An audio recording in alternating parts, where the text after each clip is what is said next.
Hello दोस्तों, स्वागत है आपका आज के इस वीडियो में। और सबसे पहले तो आप मेरा नंबर नोट कर लें, जो है 8319447798। ओके, आप इसमें व्हाट्सअप कर सकते हैं अगर आपको 3ds मैक्स सीखना है तो, क्योंकि मैं अभी एक नया बैच शुरू करने वाला हूं और आप चाहें तो उस बैच को ज्वाइन कर सकते हैं। अधिक जानकारी के लिए मैं कहूंगा कि आप एक बार व्हाट्सएप से कॉन्टेक्ट जरूर करें। चलिए तो शुरू करते हैं। सबसे पहले आज की इस वीडियो में हम बात करेंगे कि आप किस तरीके से 3ds मैक्स पे ये जो टेबल दिख रहा है इसको क्रिएट कर सकते हैं। तो इसके लिए मैं सबसे पहले ले लेता हूँ फ्रंट व्यू। ओके, तो देखिए 3ds मैक्स पे ये जो फ्रंट व्यू है ये मैंने इसलिए सेलेक्ट किया क्योंकि मुझे अभी ये फ्रंट से इस टेबल को ड्रॉ करना है। और मैं यूज करने वाला हूँ शेप का, जो कि क्रिएट पैनल में ये सेकेंड ऑप्शन है, शेप्स। शेप्स पे मैं ले लेता हूँ रेक्टेंगल। फिलहाल यूनिट के लिए मैं कस्टमाइज मेन्यू पे जाकर के यूनिट सेटअप का यूज करूंगा और यहां से ले लूंगा decimal fit. Okay, then rectangle में क्रिएट करता हूं और इस टेबल को देखते हुए मैं इसका एक प्रपोर्शन सोचता हूं कि मुझे क्या साइज देना चाहिए इस टेबल का। तो यहाँ पे आप देख सकते हैं ये है लेंथ। लेंथ में रख लेता हूँ, चलिए इसका 3 फीट। और उसके बाद ये जो है ये है विड्थ। विड्थ में जो है वो रख लेता हूँ 6 फीट। ओके, तो ये अभी हमने एक रेक्टेंगल बना लिया फ्रंट से, जो कि लेंथ जिसका 3 फीट है और विड्थ जो है वो है 6 फीट। ओके, अभी क्या करता हूं मैं, कंट्रोल+V कर लेता हूं ताकि इसका मैं कॉपी क्रिएट कर लूं और ओके कर देता हूं। अब इस रेक्टेंगल का कॉपी बन चुका है, यानी यहाँ पे टोटल 2 रेक्टेंगल हैं जो एक के ऊपर एक है। ओके, ये जो सेकेंड रेक्टेंगल है इसका जो लेंथ है इसको मैं 3 ही रखता हूं और जो विड्थ है इसको मैं रख लेता हूं 1.5 फीट। ओके, तो ये हो गया मेरा एक ये पार्ट तैयार। ओके, यानी एक डोर तैयार हो गया इस टेबल के शेल्फ का। अब इसके बाद मैं क्या करता हूं, right click convert to editable spline कर देता हूं इसको, ताकि मैं इस पे एडिटिंग कर सकूं। तो राइट क्लिक करना है, कन्वर्ट टू एडिटेबल स्प्लाइन कर देना है। फिर यहां पे आप देखेंगे अब आपको वर्टेक्स, सेगमेंट और स्प्लाइन के ऑप्शन मिलने लगेंगे। आपको ले लेना है स्प्लाइन। सेलेक्ट कर ले स्प्लाइन को, एक्स प्रेस करें ताकि आप कमांड दे सके और यहाँ पे लिख दे आउटलाइन। आउटलाइन लेने के बाद आप इस तरीके से इस पे अंदर की तरफ आउटलाइन दे दें। ये देखिए इस तरीके से मैंने आउटलाइन दे दिया। ओके, देन इसके बाद आ जाएं वर्टेक्स पे और ये जो 4 वर्टेक्स हैं इनको सेलेक्ट कर लें। फिर से एक्स प्रेस करें ताकि कमांड दे सके और यहाँ पे मैं यूज करूंगा फिलेट का कमांड। ओके, और उसके बाद फिर मैं यहाँ पे इस तरीके से इसको फिलेट कर देता हूँ। फिलेट करने से होता क्या है, यहाँ पे आप देख सकते हैं 2 वर्टेक्स है, तो इन दोनों को मैं सेलेक्ट करता हूँ, राइट क्लिक करता हूँ और फ्यूज कर देता हूँ। इसके बाद राइट क्लिक करके वेल्ड कर देता हूँ ताकि ये सिंगल वर्टेक्स में कन्वर्ट हो जाए। सेम मुझे यहाँ पे बॉटम पे ये जो वर्टेक्स है पहले फ्यूज करेंगे ताकि एक के ऊपर एक आ जाए और फिर मैं वेल्ड कर दूंगा ताकि ये सिंगल वर्टेक्स बन जाए। ओके, तो ये पार्ट अभी हमारा रेडी हो चुका है और इसको मैं यहाँ से एक्सट्रूड कर देता हूँ ताकि जो मेरा 2D शेप है वो 3D शेप में कन्वर्ट हो जाए। और आप देख सकते हैं कुछ ऐसा दिखाई दे रहा है।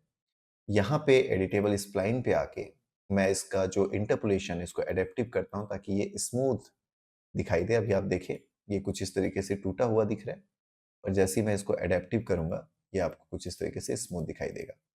चलिए ठीक है, यहाँ तक का प्रोसेस हो गया डन। और अमाउंट पे आकर के मैं इसका जो अमाउंट है इसको दे देता हूँ 2 इंच। ओके, एंड देन ये जो टेबल है इसको मैं अगेन एक्सट्रूड कर देता हूँ और इसको मैं दे देता हूँ यहाँ से 1.5 फीट। ओके, अगर आप माइनस करना चाहते हैं तो -1.5 फीट दे दें। तो इस तरीके से ये सेट हो चुका है।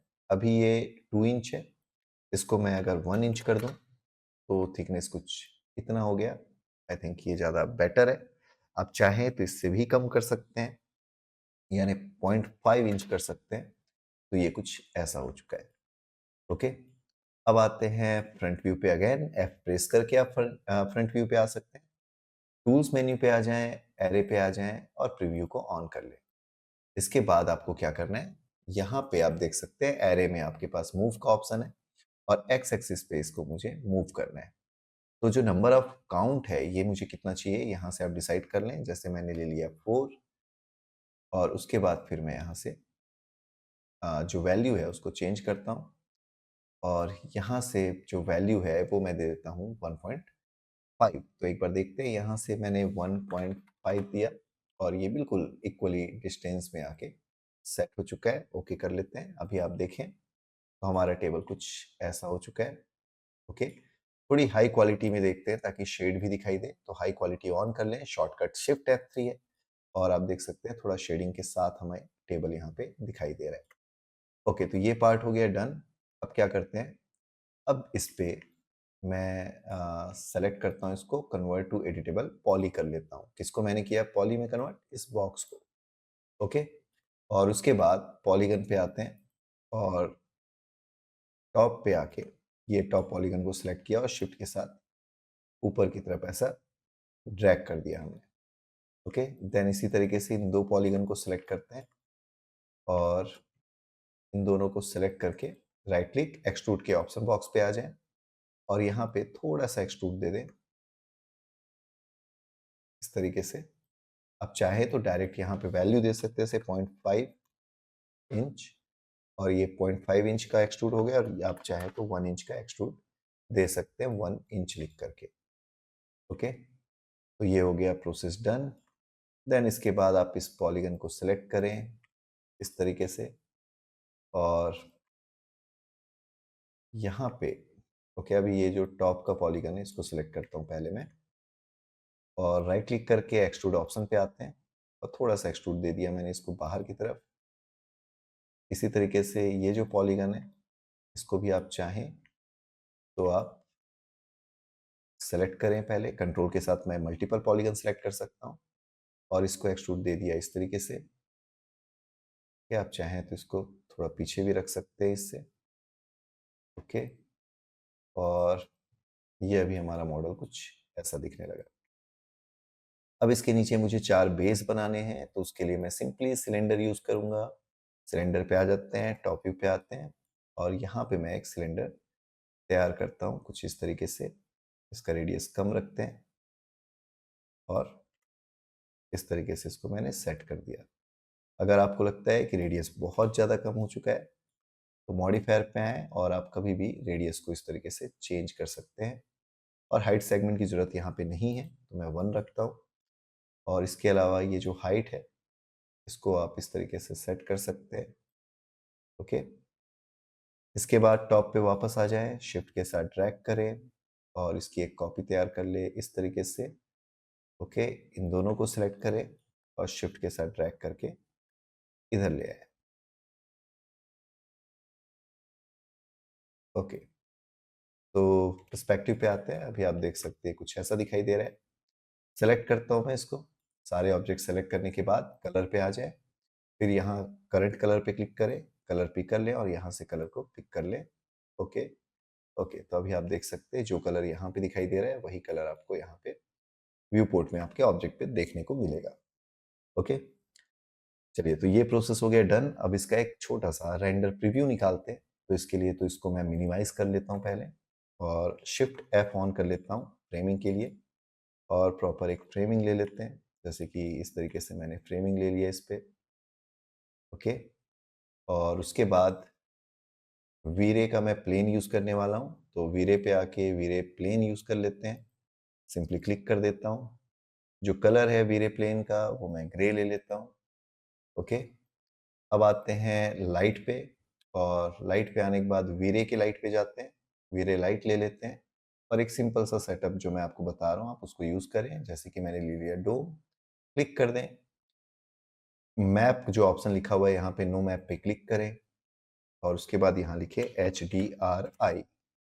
ओके, HDRI लिखने के बाद आपको HDRI एनवायरनमेंट मिलेगा, सेलेक्ट करें और आप एक HDRI फाइल इसको अप्लाई कर दें जो कि सी ड्राइव पे program files Autodesk 3ds max 2023 maps और HDRI फोल्डर के अंदर है।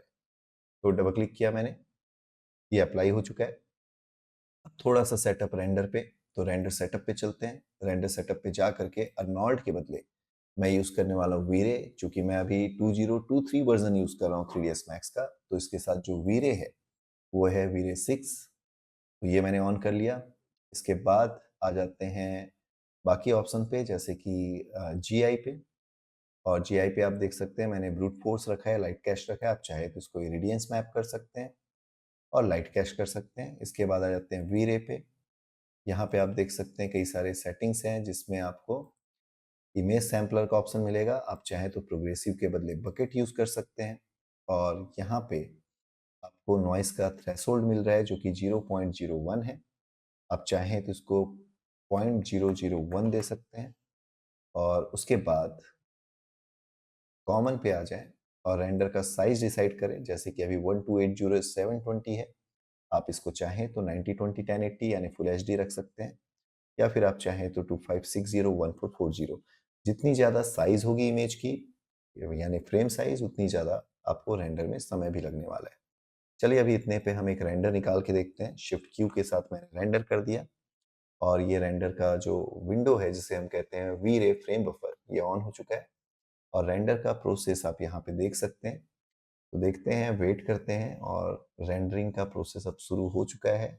यहाँ पे आप देख सकते हैं करंट टास्क में रेंडरिंग इमेज लिखा हुआ आ रहा है, पहला बिल्डिंग लाइट कैश, और यहाँ पे आप प्रीव्यू देख सकते हैं। तो ये हो गया, यहाँ पे अभी रेंडर का प्रोसेस शुरू हो चुका है और ये रेंडरिंग का काम अभी चल रहा है। ओके, तो ये था सिंपल सा एक वीडियो जिसमें मैंने आपको ये बताया कि आप किस तरीके से ऐसे टेबल्स जो है वो तैयार कर सकते हैं 3ds Max की हेल्प से। सेम टेक्निक का यूज करके आप और भी ऐसे टेबल्स की प्रैक्टिस करें ताकि आप जल्द से जल्द 3ds Max को सीख सकें। और लगातार इसी तरीके से सीखने के लिए आप इस चैनल को सब्सक्राइब कर लें अगर आपने अब तक नहीं किया है तो, और वीडियो को कर दे लाइक। साथ ही अपने दोस्तों के साथ आप इस वीडियो को शेयर भी कर सकते हैं जो आपके साथ 3ds Max सीख रहे हैं।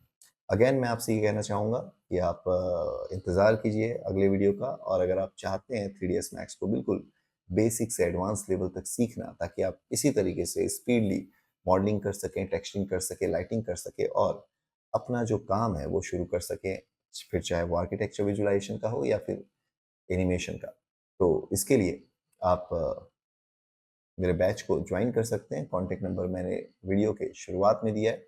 अगर आपने अभी तक नोट नहीं किया तो वापस जाकर के आप उसे नोट कर सकते हैं। तो आज के लिए बस इतना ही। मिलते हैं अगली वीडियो में, तब तक के लिए लेते रहें VFX वाला ज्ञान। धन्यवाद।